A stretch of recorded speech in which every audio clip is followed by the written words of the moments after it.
Top quality और consistent performance के लिए सिर्फ सिल्वर पंप नाम याद रखना। भारत और सऊदी अरब पारंपरिक दोस्त हैं और अब दोनों के व्यापारिक रिश्ते भी परवान पर हैं। सऊदी अरब भारत का तीसरा सबसे बड़ा कच्चा तेल आपूर्ति करता है।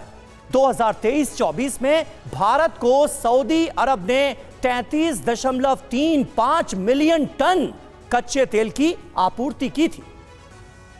आपको बता दें 2023-24 में भारत और सऊदी व्यापार में भी 42.98 बिलियन डॉलर का यह व्यापार था, जबकि 2023 और 24 में भारत का निर्यात 11.56 बिलियन डॉलर तक पहुंचा, जबकि सऊदी अरब से आयात 31.42 बिलियन डॉलर का था। अब आज के परिप्रेक्ष्य में होने वाली ये मुलाकात व्यापार के तौर पर भी कितनी इंपॉर्टेंट रहेगी समीर, इस पर नजर रहेगी।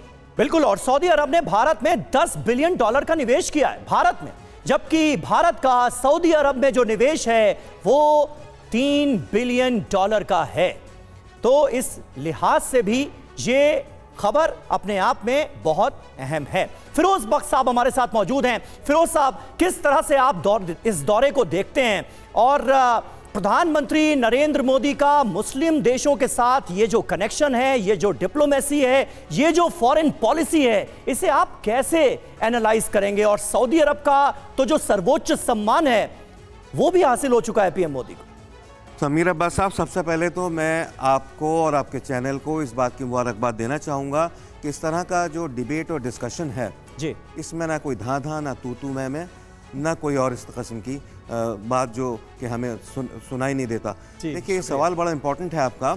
मुझे थोड़ा क्वालिटी टाइम दें कि प्रधानमंत्री मोदी की जब भी कोई विजिट रही सऊदी अरब में, पूरी दुनिया की उस पर निगाहें रहीं। एक छोटा सा मैं आपको बात बताता हूँ। पिछली बार जब प्रधानमंत्री सलमान साहब से मिले थे, उन्होंने एक बड़ा ज़बरदस्त काम किया था। This has nothing to do with news.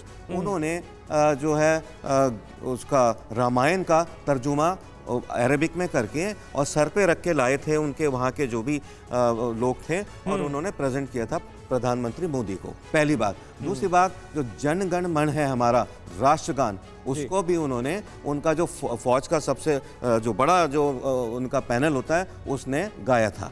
खैर, हैविंग सेड दिस, अब देखिए, आपने हज की भी बात करी जी। मोदी जी के आने से पहले तकरीबन 1,30,000 हाजी जाते थे वहाँ, और उनकी कोई कंडीशंस बहुत अच्छी कंडीशंस में नहीं रहते थे। लेकिन अब तकरीबन, जैसे आपने भी कहा कि 1,75,000 से 2 लाख हाजी जाते हैं, और उनकी जो देख रेख है वो बहुत अच्छे तरीके से होती है।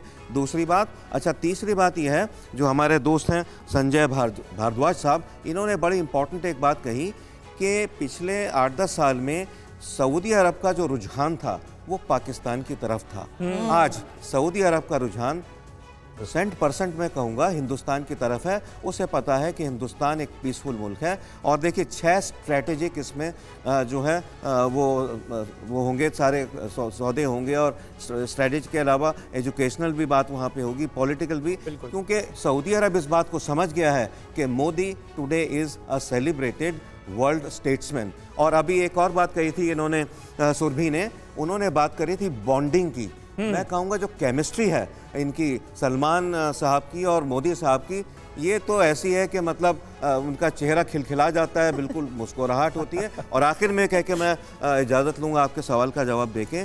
आजकल मिडल ईस्ट बहुत बुरे हालात में है, और यूक्रेन भी बुरे हालात में, और सऊदी अरब के जो शाह थे, वो सऊदी अरब के जो किंग थे, वो शाह ईरान गए थे एक। और ये भी हो सकता है ईरान के जो प्रेसिडेंट हैं खामेनेई भारत आए, तो कहीं इसका जिक्र नहीं हो रहा, लेकिन मैं आपके चैनल से बता रहा हूँ, इस चीज़ को भी डिस्कस किया जाएगा। ठीक है, ये बहुत अहम स्ट्रेटेजिक और पॉलिटिकल, और इसके अलावा बिल्कुल, ये ईरान वाला एंगल जो है ये बहुत दिलचस्प है, क्योंकि मुस्लिम देश होने के नाते ईरान जो है वो सहयोग की दरकार रखता है, लेकिन सऊदी अरब अमेरिका के साथ ज्यादा करीब नजर आता है, और भारत के साथ रिश्ते के तो क्या कहने ही।